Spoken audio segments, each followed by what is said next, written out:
तो इस लेक्चर में हम बात करने वाले हैं कैपेसिटर के बारे में।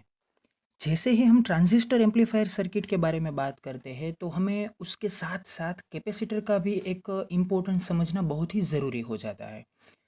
क्योंकि जितना important role transistor amplifier circuit में ट्रांजिस्टर का होता है, उतना ही इम्पोर्टेंट रोल कैपेसिटर का भी होता है।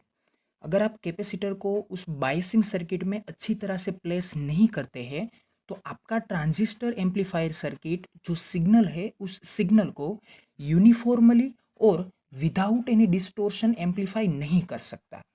क्योंकि जिस तरह से ट्रांजिस्टर की एक एबिलिटी है सिग्नल में जब वो बेस करंट को गेन करता है और बेस करंट को वो कलेक्टर करंट में एम्पलीफाई करके देता है, सिमिलरली कैपेसिटर भी एक ऐसा डिवाइस है, एक ऐसा कंपोनेंट है जो कि उस सर्किट में फ्लो होने वाले एसी और डीसी दोनों सिग्नल को आइसोलेट करने का काम करता है। मतलब कि जितने पोर्शन में हम डीसी को फिक्स करके रखना चाहते हैं, हम डीसी सिग्नल को ट्रैप करके रखना चाहते हैं, उतने ही पोर्शन में ये कैपेसिटर डीसी सिग्नल को क्या कर सकता है, ट्रैप कर सकता है। और उसके बाद के पोर्शन में मतलब कि उस कैपेसिटर के आगे और एक दूसरे कैपेसिटर के बाद में वो एसी और उसके साथ साथ एम्पलीफाई हुआ जो हमारा एसी सिग्नल है उसे फ्लो होने देता है, लेकिन वहां तक वो डीसी को नहीं पहुंचने देता है।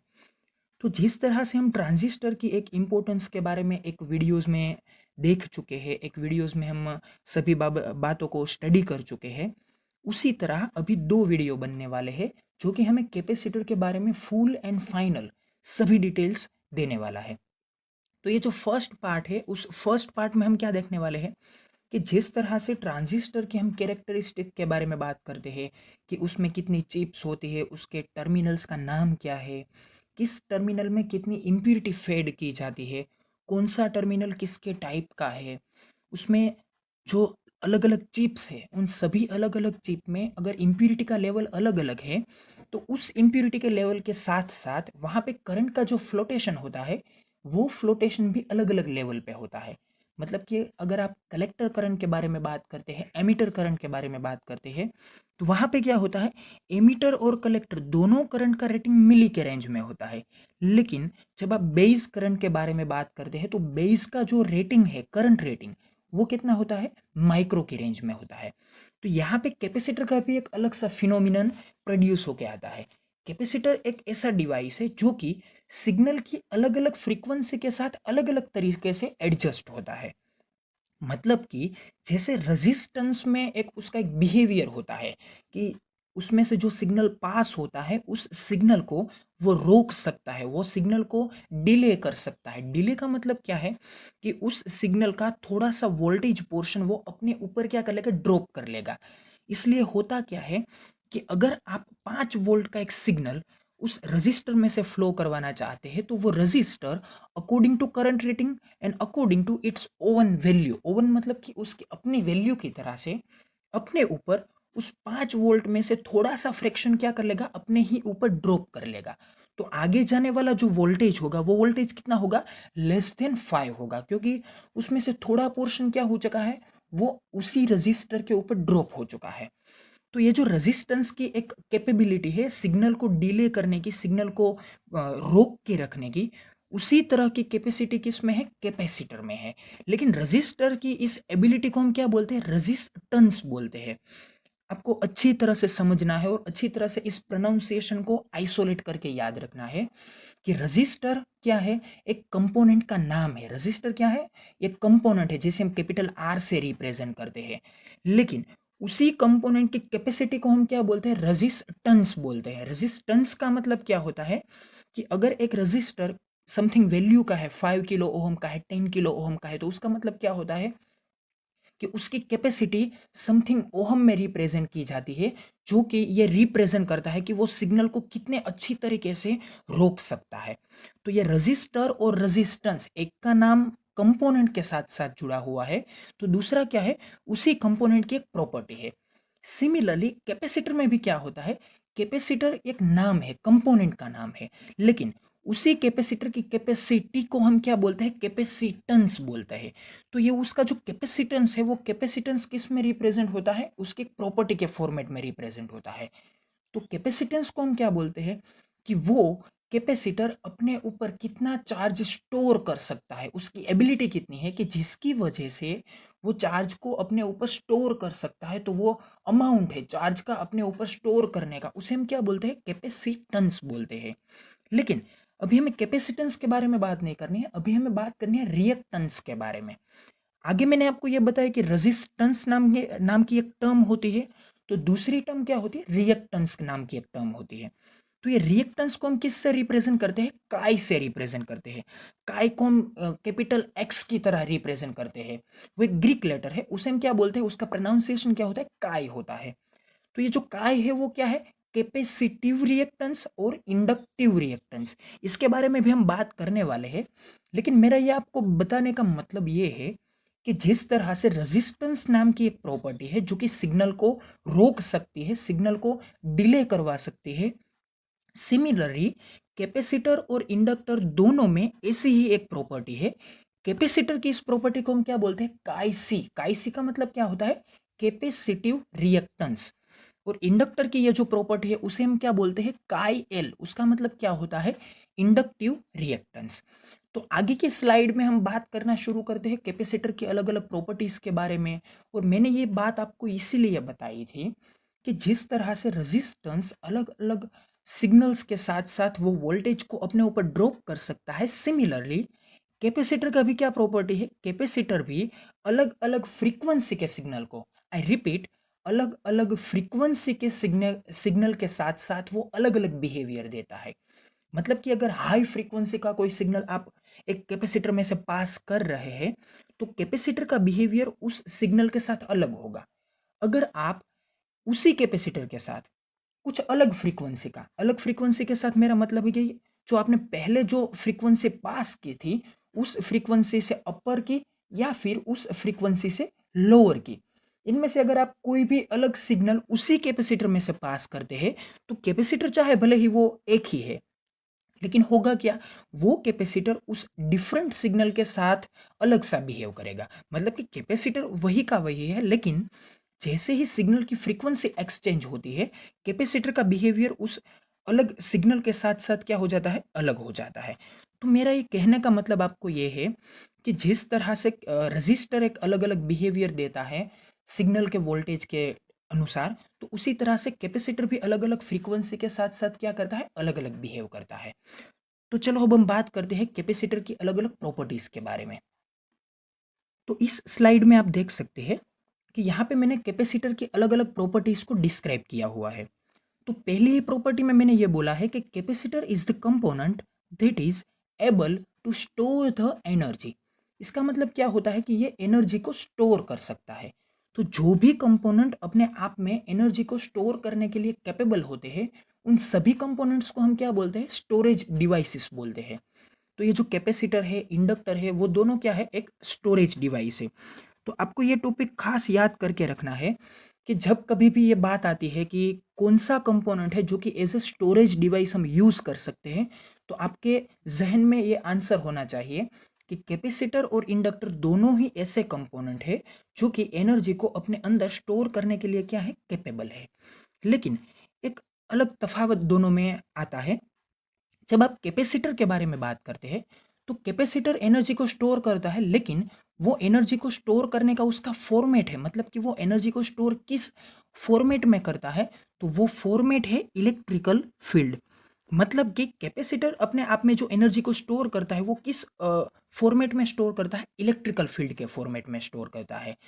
जब हम बात करते हैं अलग अलग फील्ड के बारे में तो अब हम कौन से फील्ड के बारे में बात कर सकते हैं, तो एक फील्ड आता है इलेक्ट्रिक फील्ड, दूसरा क्या आता है, मैग्नेटिक फील्ड आता है, तीसरा क्या आता है, ग्रेविटेशनल फील्ड आता है। तो ये जो ग्रेविटेशनल फील्ड है, मैग्नेटिक फील्ड है, इलेक्ट्रिक फील्ड है, वो सभी जो फील्ड है वो फील्ड का प्रोड्यूस होने का ओरिजिन भी अलग अलग है। जब आप ग्रेविटेशनल फील्ड के बारे में बात करते हैं तो उसका ओरिजिन क्या है, मास है। मतलब कि जो भी बॉडी कि जिसके पास एक मास है तो वो मास कंटेनिंग बॉडी क्या रिप्रेजेंट करता है, ग्रेविटेशनल फील्ड रिप्रेजेंट करता है। लेकिन जब आप किसी बॉडी के पास चार्ज के बारे में बात करते हैं, मगर जबकि किसी की बॉडी के पास अगर चार्ज है तो वो बॉडी क्या रिप्रेजेंट कर सकता है, इलेक्ट्रिक फील्ड रिप्रेजेंट कर सकता है। लेकिन यहाँ पे एक अलग बात डिस्ट्रीब्यूट होके आती है।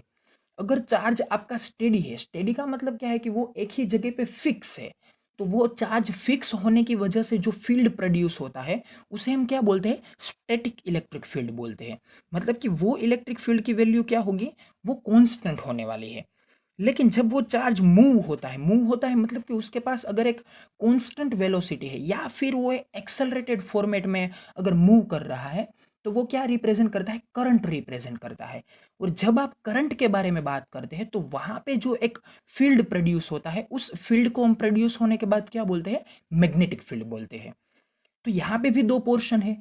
अगर वो चार्ज कांस्टेंट वेलोसिटी के साथ मूव होता है तो उसे हम क्या बोलते हैं, कांस्टेंट मैग्नेटिक फील्ड बोलते हैं। क्योंकि वहां पे चार्ज एक कांस्टेंट वेलोसिटी के साथ मूव हो रहा है, इसलिए उनमें से जो प्रोड्यूस होने वाला मैग्नेटिक फील्ड है वो मैग्नेटिक फील्ड कैसा होगा, कांस्टेंट मैग्नेटिक फील्ड होगा।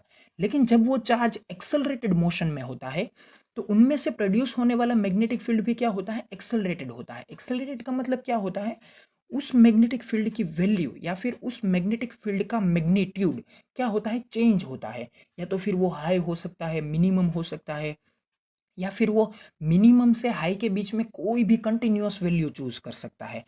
तो ये जो सभी बातें हैं वो क्या है, कि जिस तरह से आप ओरिजिन को चूज करते हैं उसी तरह से आपको एक फील्ड का टाइप मिलता है। तो कैपेसिटर का एक मैकेनिज्म क्या है, अगर आप ये जो नीचे की फिगर्स है उस फिगर्स में देख सकते हैं तो आपको बीच में एक मैंने आपको कैपेसिटर का कंपोनेंट दिखाया है। इस कैपेसिटर को हम क्या बोलते हैं, एक पेपर कैपेसिटर है। पेपर कैपेसिटर होने के साथ साथ ये क्या है, एक पोलर कैपेसिटर है। हम बात करेंगे ये पेपर कैपेसिटर क्या होता है, पोलर कैपेसिटर क्या होता है, पोलर का मतलब क्या होता है, पोलर और नॉन पोलर में ये तफावत क्या होता है, वो अब सभी बात करने वाले हैं। क्योंकि ये कैपेसिटर कंपोनेंट उतना ही इम्पोर्टेंट है जितना कि हमारे लिए एक ट्रांजिस्टर कंपोनेंट इम्पोर्टेंट है अपनी एक ट्रांजिस्टर की एम्पलीफायर सर्किट में। और दूसरी बात ये है कि ये जो कैपेसिटर है वो कैपेसिटर हमारे लिए एक प्रोजेक्ट में भी बहुत इंपॉर्टेंट है। क्योंकि जब आप कोई एक प्रैक्टिकल सर्किट बनाते हैं, क्योंकि ये आप जब फिफ्थ और सिक्स्थ सेमेस्टर में होते हैं तो वहाँ पे आपको क्या करना होता है, प्रोजेक्ट्स बनाने होते हैं। ये सिर्फ फिफ्थ और सिक्स्थ सेमेस्टर की बात नहीं है। अगर आप फिजिक्स के स्टूडेंट हैं, आगे भी आप अगर फिजिक्स स्टडी करना चाहते हैं तो वहाँ पे आपको प्रैक्टिकल सर्किट्स डिज़ाइन करनी ही पड़ती है। तो उस प्रैक्टिकल सर्किट में आपको कैपेसिटर यूज़ करना पड़ता है, इंडक्टर यूज़ करना पड़ता है, रजिस्टर यूज़ करना पड़ता है। उन सभी को हम बोलते हैं एक ही टाइप के कंपोनेंट है, लेकिन उस रजिस्टर के ऊपर भी आप सैकड़ों पेज भर के एक बड़ी सी थीसिस लिख सकते हैं। क्योंकि सभी अलग-अलग सर्किट में रजिस्टर का भी अलग-अलग नीड होता है, तो उसी तरह से कैपेसिटर का भी अलग-अलग नीड होता है। वो डिपेंड्स करता है कि आपको कौन-सी उसकी प्रॉपर्टी का इस्तेमाल करना है। क्योंकि यहाँ पे कैपेसिटर की स्मॉलर वैल्यू से लेके एक लार्जर वैल्यू तक उसकी अलग-अलग वैल्यूज़ प्रेज़ेंट है। उसमें भी 2 टाइप्स होते हैं, एक फिक्स होता है, एक क्या होता है, वेरिएबल होता है। तो यहाँ पे आप नीचे फिगर्स में देख सकते हैं कि ये अलग-अलग मैंने साइन्स रिप्रेज़ेंट करके दी है। पहली जो साइन्स है उसमें क्या है, 2 अलग-अलग पैरेलल लाइन्स है। उस पैरेलल लाइन्स का मतलब क्या होता है कि यहाँ पे 2 अलग-अलग प्लेट्स हैं। तो उस प्लेट में एक प्लेट इस तरह से है, दूसरी प्लेट इस तरह से है, और दोनों प्लेट के साथ-साथ क्या है, एक अलग-अलग टर्मिनल्स कनेक्ट किए हुए होते हैं। तो एक प्लेट के ऊपर जो सभी चार्ज स्टोर होते हैं उसे हम क्या बोलते हैं, प्लस चार्ज बोलते हैं। और दूसरी प्लेट के ऊपर जो सभी चार्ज स्टोर होते हैं उसे हम क्या बोलते हैं, माइनस बोलते हैं। तो इसकी वजह से क्या होता है, एक प्लेट के ऊपर सभी जो चार्ज डेवलप होते हैं वो चार्ज कैसे होते हैं, पॉजिटिव टाइप के होते हैं। दूसरी जो प्लेट है उसके ऊपर जो चार्जेस डेवलप होते हैं उसे हम क्या बोलते हैं, नेगेटिव टाइप के चार्जेस बोल सकते हैं। तो पॉजिटिव टाइप के चार्जेस क्या होते हैं, प्रोटॉन्स होते हैं। नेगेटिव टाइप के जो चार्जेस होते हैं उसे हम क्या बोलते हैं, इलेक्ट्रॉन्स बोलते हैं।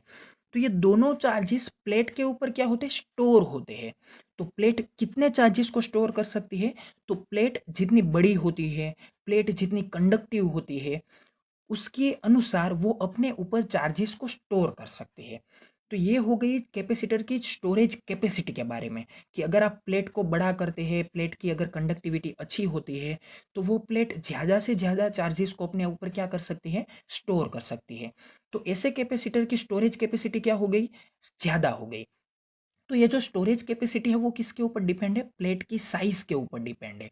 और साइज को हम किस टर्म में मेंशन करने वाले हैं, एरिया के टर्म में मेंशन करने वाले हैं। तो यहाँ पे मैंने ये जो बड़ा एक्सप्लेनेशन इसलिए दिया क्योंकि मैंने यहाँ पे बोला है कि इलेक्ट्रिक फील्ड के फॉर्मेट में कैपेसिटर क्या करता है, एनर्जी को स्टोर करता है। तो वो जो एनर्जी है वो एनर्जी किस फॉर्मेट में स्टोर होने वाली है, इलेक्ट्रिकल फील्ड में। लेकिन वो इलेक्ट्रिकल फील्ड किस तरह से ओरिजिनेट होता है, क्योंकि यहाँ पे जो चार्जेस है वो चार्जेस स्थिर है। स्थिर का मतलब क्या है कि वो मूव नहीं होने वाले हैं, वो यहाँ पे एक स्टॉपिंग चार्जेस है। तो ये जो स्टॉपिंग चार्जेस है वो जो इलेक्ट्रिक फील्ड प्रोड्यूस करने वाले हैं वो कैसा होगा, कॉन्स्टेंट होगा।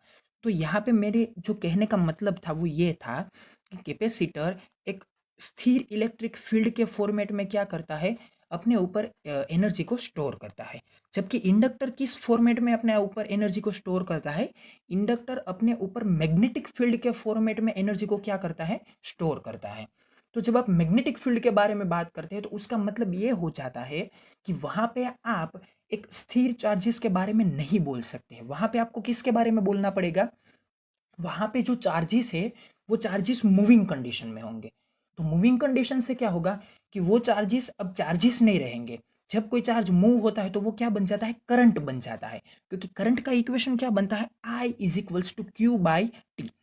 तो ये जो चार्ज है Q, वो with respect to time Q by T मतलब का क्या होता है कि विथ रिस्पेक्ट टू टाइम वो चार्ज क्या होता है, मूव होता है। तो उसकी वजह से क्या प्रोड्यूस हुआ, करंट प्रोड्यूस हुआ। और वो करंट किसके लिए जिम्मेदार है, वो करंट रीजनेबल है एक मैग्नेटिक फील्ड के लिए। और वो मैग्नेटिक फील्ड जो स्टोर होता है किसके अंदर स्टोर होता है, एक इंडक्टर के अंदर स्टोर होता है। तो आपको ये दोनों डिफरेंस अच्छी तरह से समझना है कि कैपेसिटर स्टोरेज डिवाइस है, लेकिन उसका स्टोरेज जो है वो किस टर्म्स के ऊपर डिपेंडेंट है, इलेक्ट्रिक फील्ड के ऊपर डिपेंडेंट है। जो इंडक्टर है वो कैसा डिवाइस है, वो भी एक स्टोरेज डिवाइस है, लेकिन उसका जो एक स्टोरेज कैपेसिटी का टर्म है वो किसके ऊपर डिपेंडेंट है, वो मैग्नेटिक फील्ड के ऊपर डिपेंडेंट है। ओके, अब हम बात करते हैं कि यहाँ पे जो हमने आगे की टर्म्स लिख रखी है कि ये जो पोटेंशियल एनर्जी का मतलब क्या होता है कि कैपेसिटर के अलग अलग प्लेट के ऊपर अलग अलग चार्जेस डेवलप होते हैं।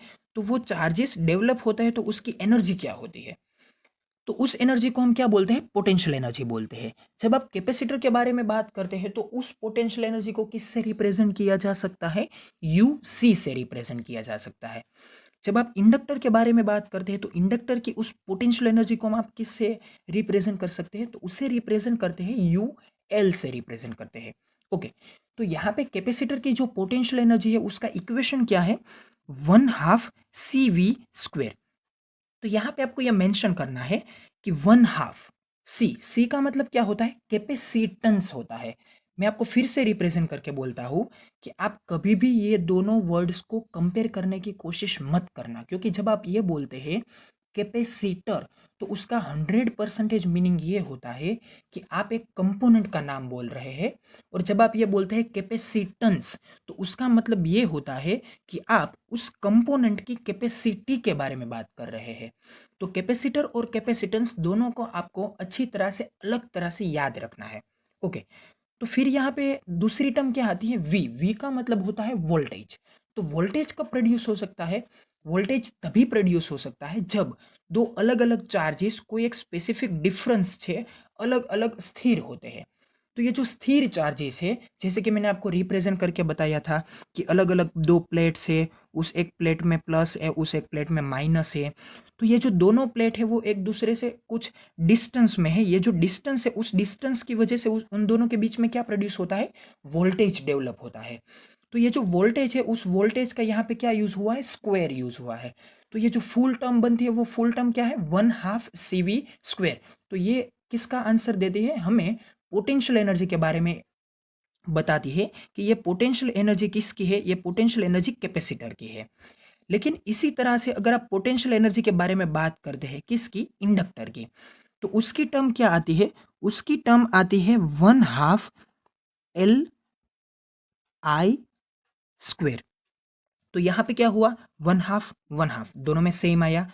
लेकिन इंडक्टर में सी की टर्म किससे रिप्लेस हो गई, एल से रिप्लेस हो गई। तो मैंने आपको आगे भी बताया था कि जैसे आप कैपेसिटर और कैपेसिटेंस की बात करते हैं तो उसी तरह से यहाँ पे क्या आता है, इंडक्टर और इंडक्टेंस आता है। तो इंडक्टर क्या है, एक कंपोनेंट का नाम है, जबकि उसकी कैपेसिटी को आप किस फॉर्मेट में रिप्रेजेंट करते हैं, किस टर्म्स के साथ रिप्रेजेंट करते हैं, तो उसे आप बोलते हैं इंडक्टेंस, जो कि रिप्रेजेंट होता है कैपिटल एल से।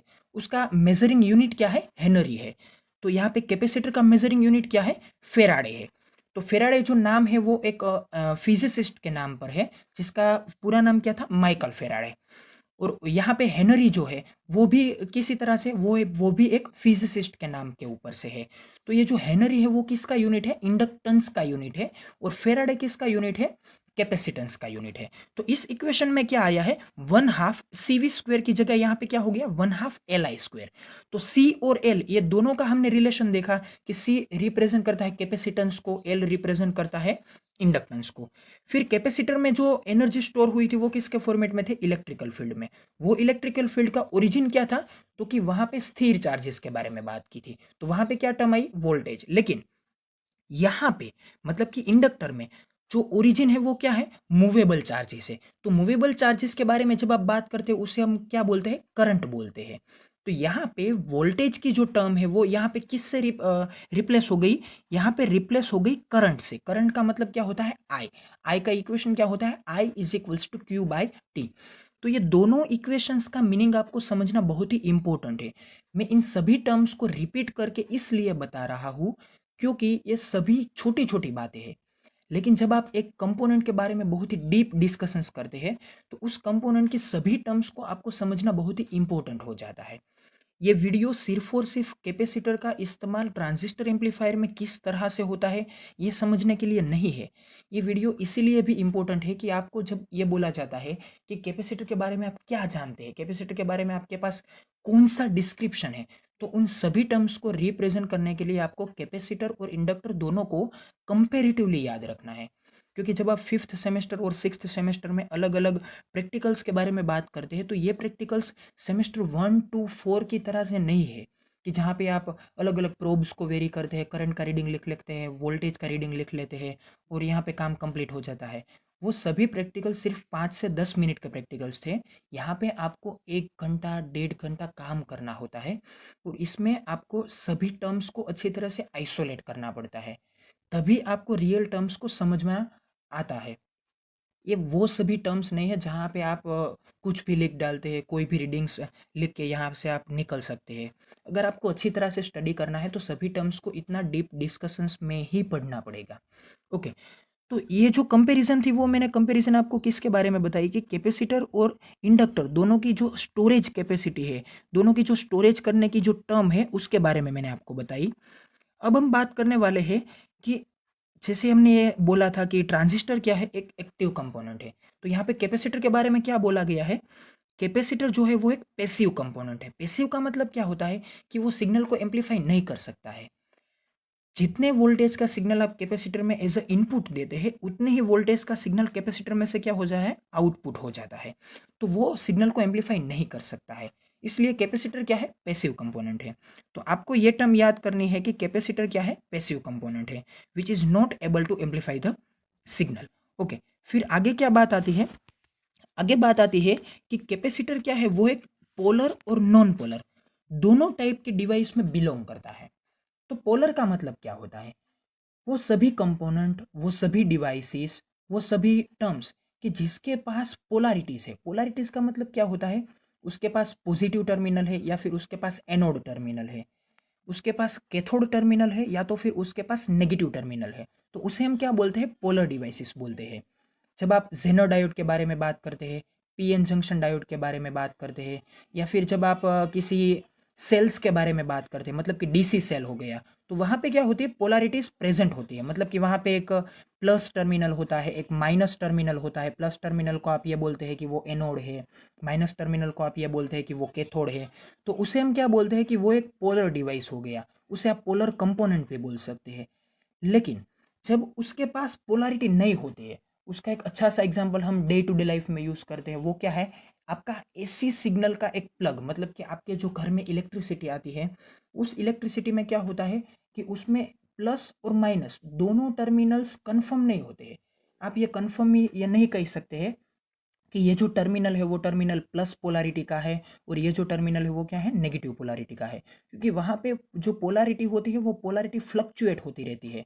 फ्लक्चुएट का मीनिंग क्या होता है कि वो पोलैरिटी बदलती रहती है, तो उसे क्या बोलते हैं, नॉन पोलर बोलते हैं।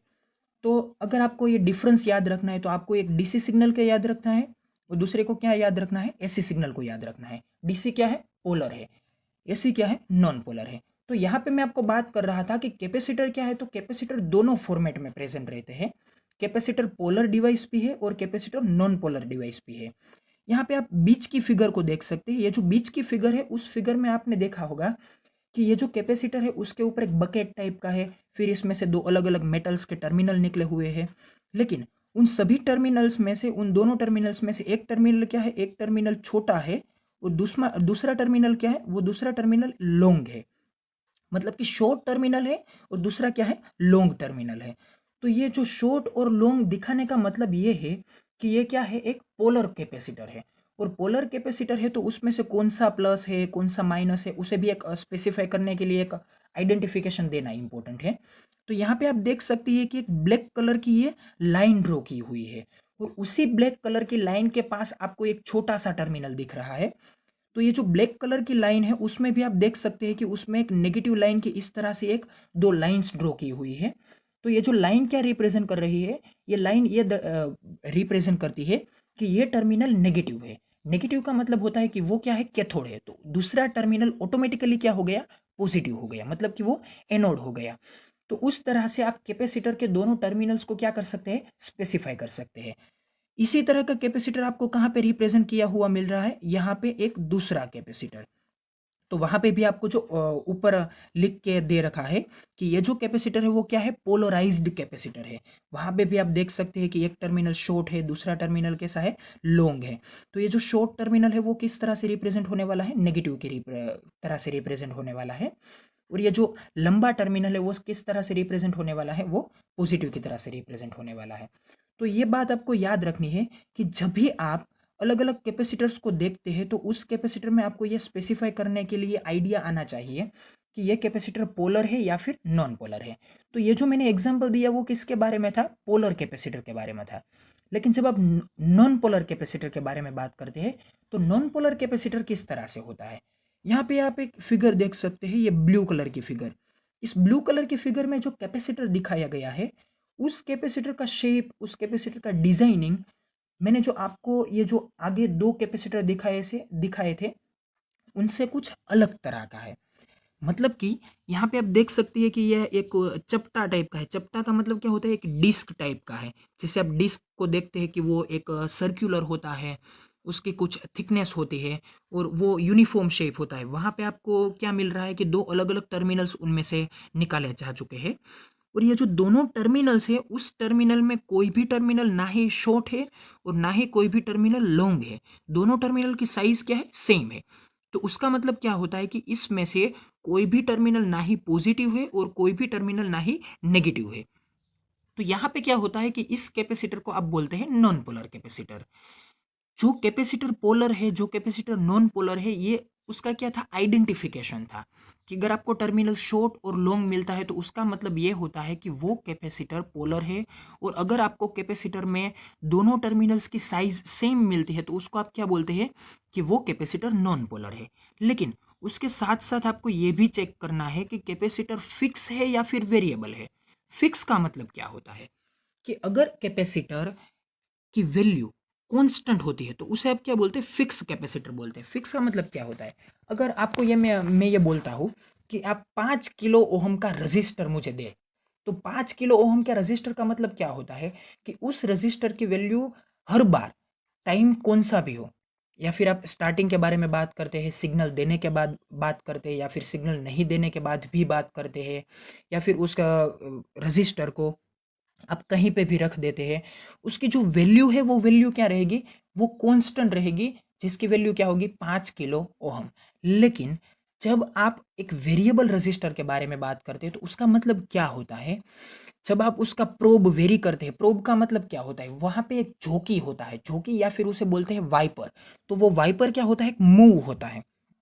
तो जैसे वो वाइपर मूव होता है तो उस रजिस्टर की वैल्यू, मतलब कि उस रजिस्टर का रजिस्टेंस वेरी होता है, तो उसे हम क्या बोलते हैं, वेरिएबल रजिस्टर बोलते हैं। तो यहाँ पे भी कैपेसिटर में भी दो पार्ट होते हैं। एक कैपेसिटर क्या होता है, फिक्स कैपेसिटर होता है, दूसरा क्या होता है, वेरिएबल कैपेसिटर होता है। तो जिस तरह से आप रजिस्टर की एक जो साइन होती है उसे आप किस तरह से रिप्रेजेंट करते हैं, जिगजैग लाइन से रिप्रेजेंट करते हैं। तो रजिस्टर को आप इस तरह से जिगजैग लाइन से रिप्रेजेंट करते हैं, तो आप इसे क्या बोलते हैं कि ये रजिस्टर है जिसे आप रिप्रेजेंट करते हैं आर। तो ये रजिस्टर कैसा है, फिक्स रजिस्टर है। क्यों? क्योंकि उसके ऊपर एक एरो ड्रॉ किया हुआ नहीं है। लेकिन जब आप वेरिएबल रजिस्टर के बारे में बात करते हैं तो उसके ऊपर आप क्या कर देते हैं, एक एरो ड्रॉ कर देते हैं। तो ये क्या बन जाता है, एक वेरिएबल रजिस्टर बन जाता है। तो सिमिलरली आप यहाँ पे तीन अलग अलग साइंस देख सकते हैं। ये क्या है, कैपेसिटर का सिंबोलाइजेशन है। कैपेसिटर को आप अलग तरह से किस तरह से सिंबोलाइज कर सकते हैं, ये उसका एक अलग वे आपको ड्रॉ किया गया करके दिया गया है। तो यहाँ पे आप देख सकते हैं कि ये जो फर्स्ट फिगर है, उस फर्स्ट फिगर में क्या है, उस फर्स्ट फिगर में सिर्फ दो प्लेट्स है, और उस दोनों प्लेट के साथ साथ क्या है, एक दो अलग अलग टर्मिनल्स है। उस टर्मिनल पे आप यहाँ पे नहीं देख सकते हैं कि कौन सा प्लस है कौन सा माइनस है। तो ये जो आपको रिप्रेजेंटेशन दिया गया है वो किसके बारे में दिया गया है, नॉन पोलर कैपेसिटर के बारे में दिया गया है। क्योंकि यहाँ पे ना ही कोई प्लस है और ना ही कोई माइनस है। दूसरी बात, यहाँ पे आपको एरो ड्रॉ नहीं किया है। एरो का मतलब क्या होता है कि यहाँ पे जो कैपेसिटर है वो कैपेसिटर कैसा है, फिक्स वैल्यू का है। इसलिए आपको ये माइंड करना है कि अगर आपके कैपेसिटर के साइन में दोनों प्लेट्स टोटली पैरेलल है और उसके ऊपर कोई भी एरो रिप्रेजेंट नहीं होता है, तो उसका मतलब क्या होता है कि वो फिक्स कैपेसिटर है और उसकी जो पोलारिटी है वो पोलारिटी क्या है, नॉन पोलर है। मतलब कि उसके ऊपर ना ही कोई प्लस है और ना ही कोई माइनस है। लेकिन जब आप उसी के साइड की दूसरी फिगर के बारे में बात करते हैं तो दूसरी फिगर में आपको क्या देखने को मिलता है, दूसरी फिगर में एक जो प्लेट है वो प्लेट क्या है, फ्लैट है। फ्लैट का मतलब कि वो स्ट्रेट लाइन है।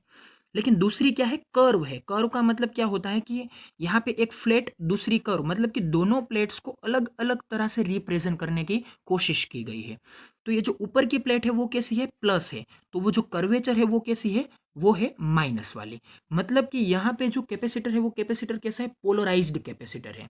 इसलिए आपको इसके नीचे लिखने को मिल रहा है कि ये जो है वो कैपेसिटर कैसा है, पोलराइज्ड कैपेसिटर है। लेकिन इस कैपेसिटर में कहीं पे भी एरो ड्रॉ किया हुआ नहीं है। मतलब ये होता है कि ये कैपेसिटर कैसा है, फिक्स वैल्यू का कैपेसिटर है। यहाँ पे वैल्यू चेंज नहीं होने वाली है। तो पहला कैपेसिटर क्या था, non polar with fix value. दूसरा कैपेसिटर कौन सा है, पोलर विथ फिक्स वैल्यू। तो तीसरा कैपेसिटर क्या आता है, तीसरे कैपेसिटर में ये दोनों प्लेट्स है वो प्लेट्स कैसी है, पैरेलल प्लेट्स है।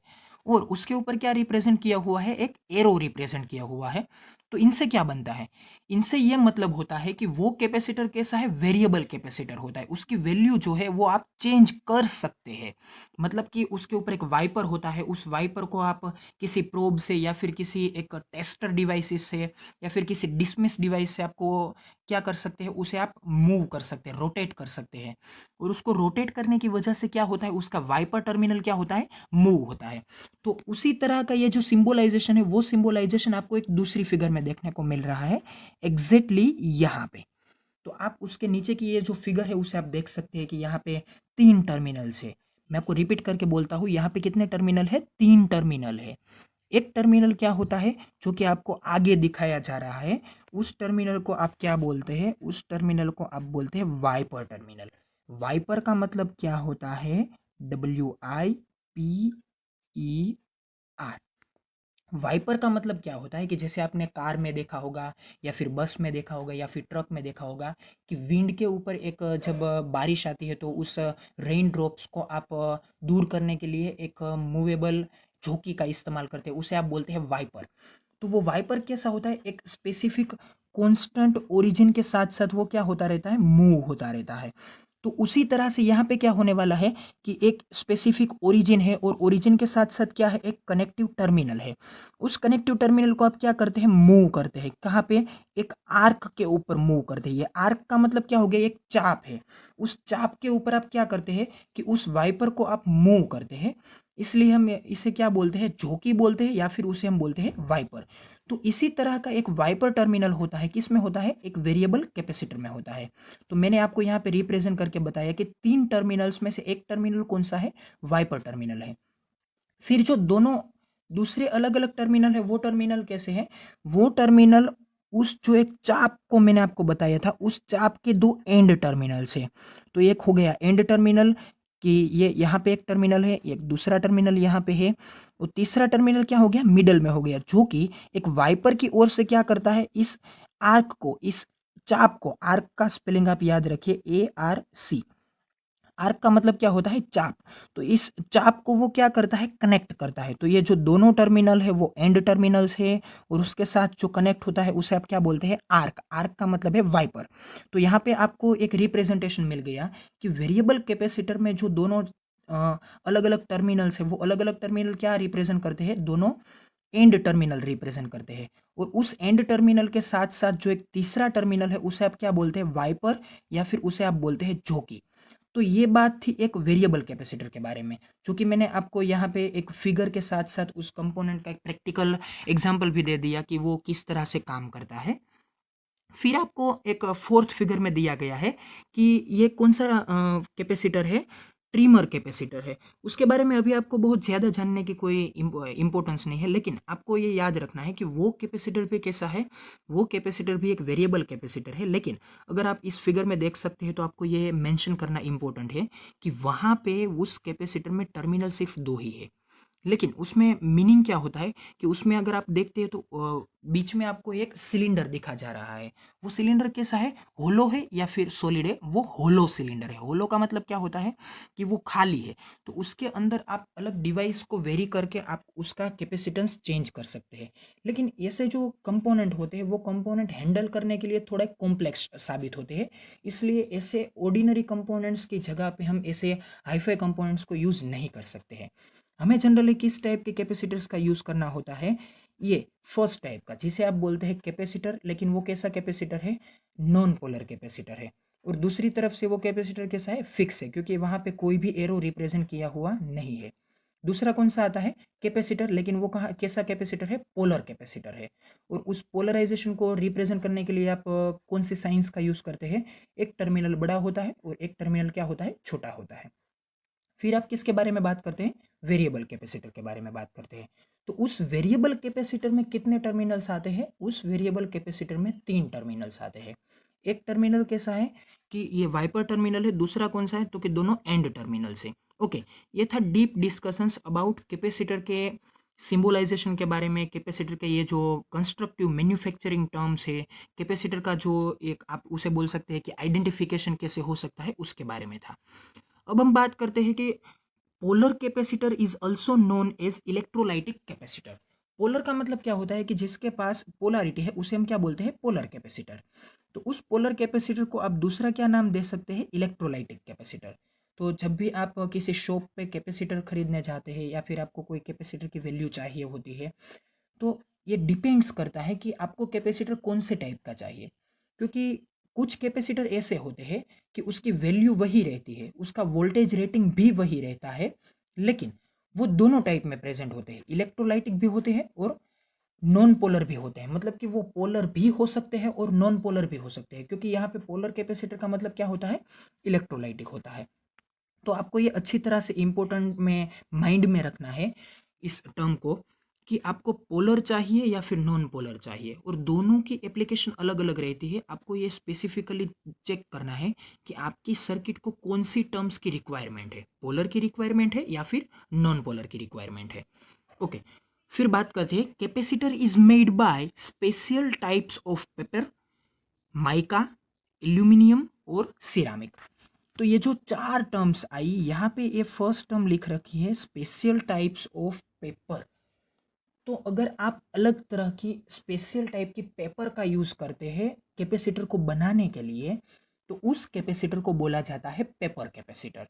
तो ये जो बॉटम में जो सभी फिगर्स दी गई है, उन सभी फिगर्स में से अगर आपको कोई पेपर कैपेसिटर का एग्जांपल चाहिए तो आप यहाँ पे 2 फिगर्स को देख सकते हैं, जो कि प्योरली पेपर कैपेसिटर का एग्जांपल है। और दूसरी बात, वो प्योरली क्या है, इलेक्ट्रोलाइटिक कैपेसिटर है। तो ये जो बीच की जो मिडल फिगर है वो, और यहाँ पे जो आपको एक रिप्रेजेंट की गई है वो डार्क ब्लू कलर की जो फिगर है वो, ये सभी, सॉरी ये डार्क ब्लू नहीं बल्कि ये ब्लैक कलर की फिगर है।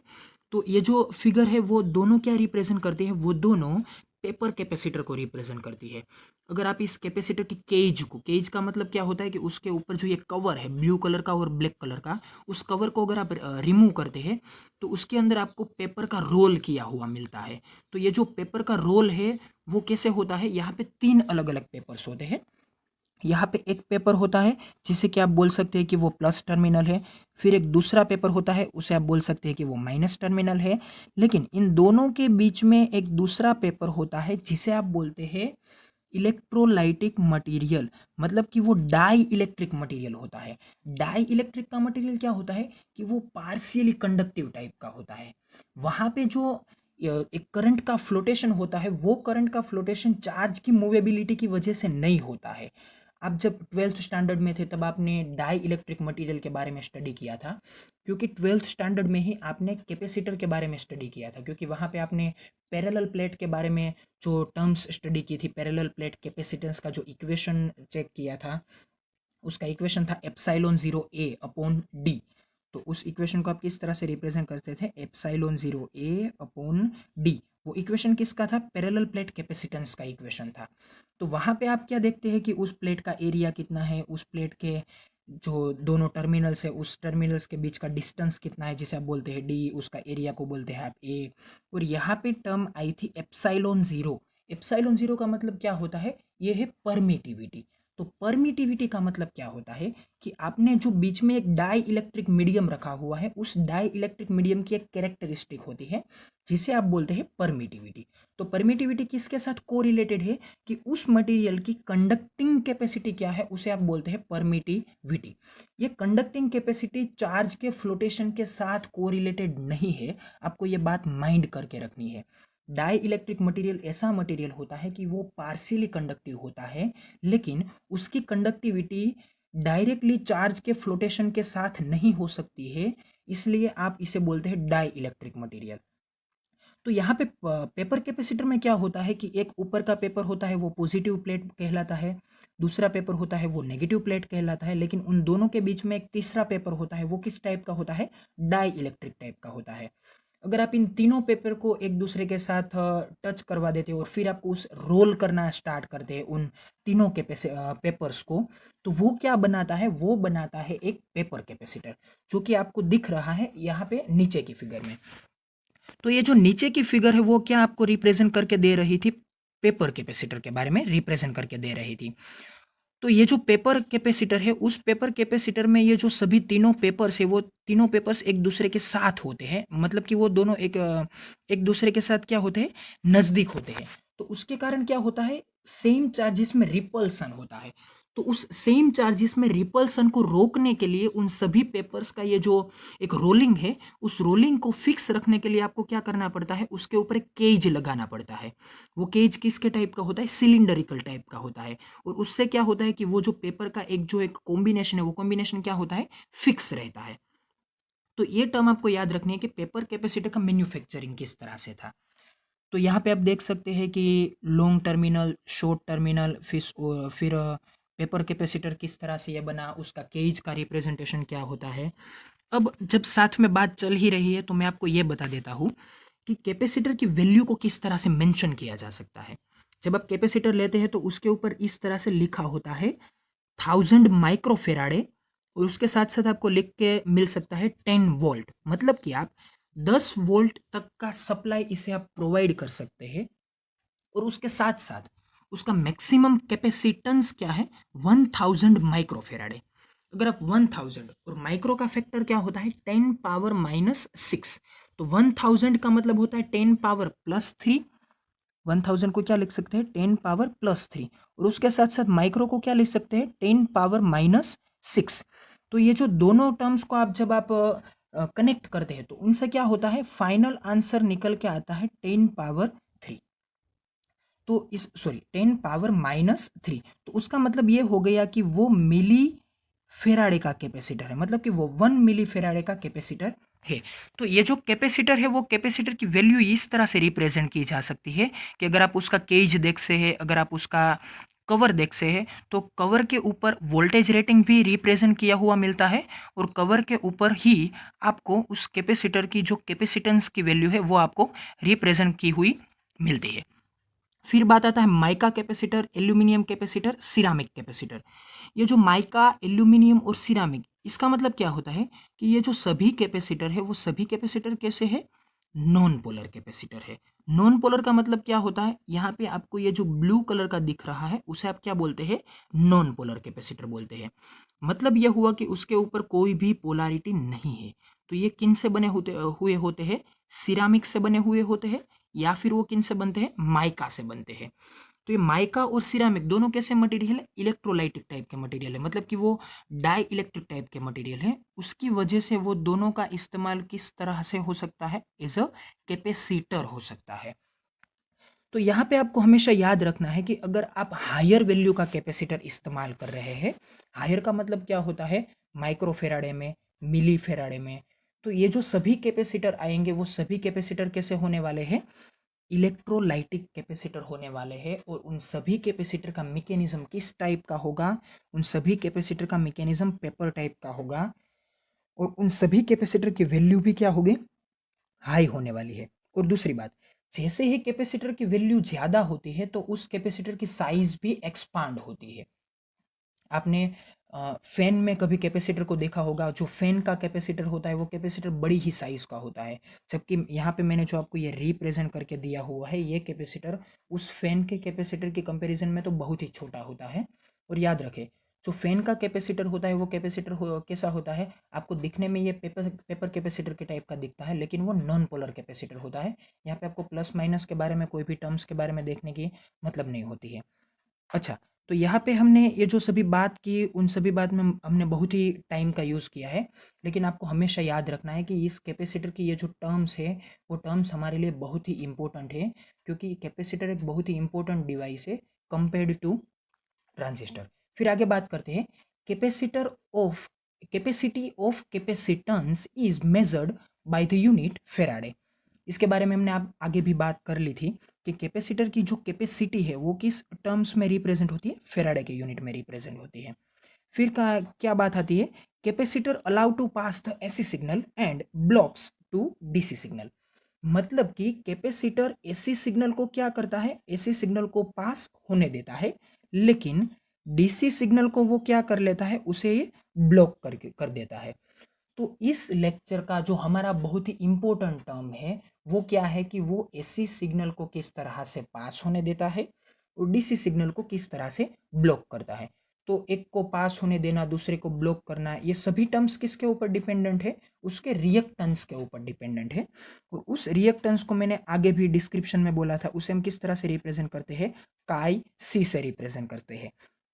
तो ये क्या, काय क्या रिप्रेजेंट करता है, काय रिप्रेजेंट करता है रिएक्टेंस, और सी क्या रिप्रेजेंट करता है कि ये रिएक्टेंस कैपेसिटेंस के बारे में है। ओके, तो आगे हम इसके बारे में डिस्कशंस करने ही वाले हैं, इसके न्यूमेरिकल टर्म्स भी देखने वाले हैं। तो अभी मैं आपको बहुत ही ज़्यादा डिस्क्रिप्शन देना वाकिफ नहीं समझता हूँ। ओके, फिर हम लास्ट टर्म्स के बारे में बात कर लेते हैं। वहाँ पे मैंने आपको क्या लिख के दे रखा है कि सिंबल और उसका जो इमेजेस है कैपेसिटर का, वो मैंने आपको नीचे दे रखा।